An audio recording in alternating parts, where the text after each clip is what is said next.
What's going on, everyone? In this video, I want to talk about bidding wars on homes. Now, if you've been in a market where it's heavily slanted towards sellers, then yes, you can have bidding wars on properties. And it can be very dangerous for buyers. It can be extremely dangerous. So I want to throw some caution in the wind to you in this video and help you out. So if you are in a situation like I just explained, then I'm hoping this helps you to avoid making big time mistakes that will cost you dearly down the road. My name is Stephen Kotobash, and I'm a realtor located in the northern Atlanta area, and I get to help people buy and sell houses every day. I completely understand buying a home and selling as well, but buying a home is an emotional process. And my job as a realtor, that's part of what I do, is I try to pull as much emotion out of the process as possible, and I try to plug in data and facts that we can use to analyze the situation and think it through and figure out what is the best course of action. As a buyer, you found your quote-unquote dream home, right? You love this house, you love it, it matches everything you've ever wanted in a home. And so you talk to your agent, and you guys sit down and you put together that offer, and it comes back and the other agent says, hey, look, there were 7 other people involved in this property, and they all submitted offers, and they were all above asking price. So if you want a chance at this, I need your highest and best offer by tomorrow at noon, or something to that effect. So what do some buyers do? Some buyers want to go and run and increase their bid, which there's nothing wrong with increasing your bid, but do it within budget. So that's the key here.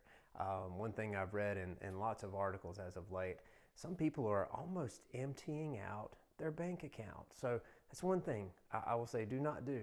Do not empty out your bank account or your savings account or spend your entire budget on your bid on a property because you think that's the most perfect house you'll ever find, and you're never going to find another one that will suit your needs, because that is entirely incorrect. If you don't get this one house that you're looking at, keep going, keep looking, because I guarantee you will find another one that will work for you.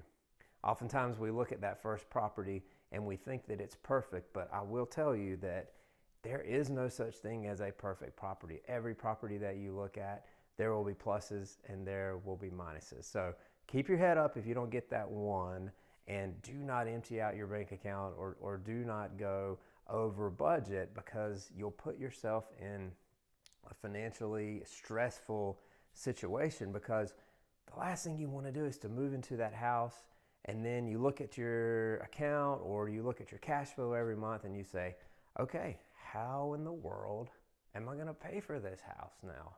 You don't want to be in that boat, so please do not do that. Time out for a second. Do me a favor and hit the like button and hit the subscribe button on my channel. It does something really simple. It helps to support my channel. Why would you not want to do that, right? Here's another common mistake that people tend to make in a situation where there's a bidding war on a property. Some buyers will offer on a property with no contingencies at all. So 0 contingencies. What do I mean by that? One big one is the home inspection. Some buyers will offer on a property and say, hey, you know what? I'm going to submit an offer on this deal, and I am going to say, I don't want a home inspection. I don't need a home inspection. That is not good, because what happens if on that property there's a problem with the roof, or there's an HVAC issue, or there's some big plumbing issue, and you've essentially waived your right to bring in a neutral third-party inspector to inspect that property for you? Because when that inspector comes in, he or she will take a look at all the major systems in the house. They'll take a look at some of the minor things that could go wrong in your home as well, and they will document it all for you. And you are to use that information as part of your negotiation during your due diligence time frame. So do not just offer on the home and waive your right to an inspection, because there could be big issues down the road and you will definitely regret that decision. If you're watching this video, more than likely you are a buyer or about to be a buyer in the market, which could mean that you are going to be a seller as well. So before you jump off my channel, take a look at this other video that I published recently. In this video, I talk through some secrets to getting your home ready to list. Specifically, I talk about those all-important pictures and what you need to do to prepare your home so that you can list the house, and most importantly, you can list the house at a great price and you can reap the reward of a nice profit when you sell it.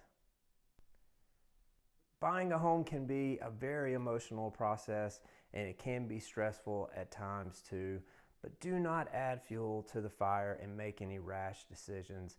Make sure that you consult closely with someone like me, a professional realtor, and he or she can talk you through the entire process, and most importantly, they can help you look at data and hard facts so that together you all can make a smart decision. In this video, I hope that it really opened your eyes up to those things that you could expect if you're in a multiple offer situation. Thanks so much for tuning in. As always, email me, comment below, send me a message, and I'll be more than happy to answer any questions. I'll catch you guys on the next video.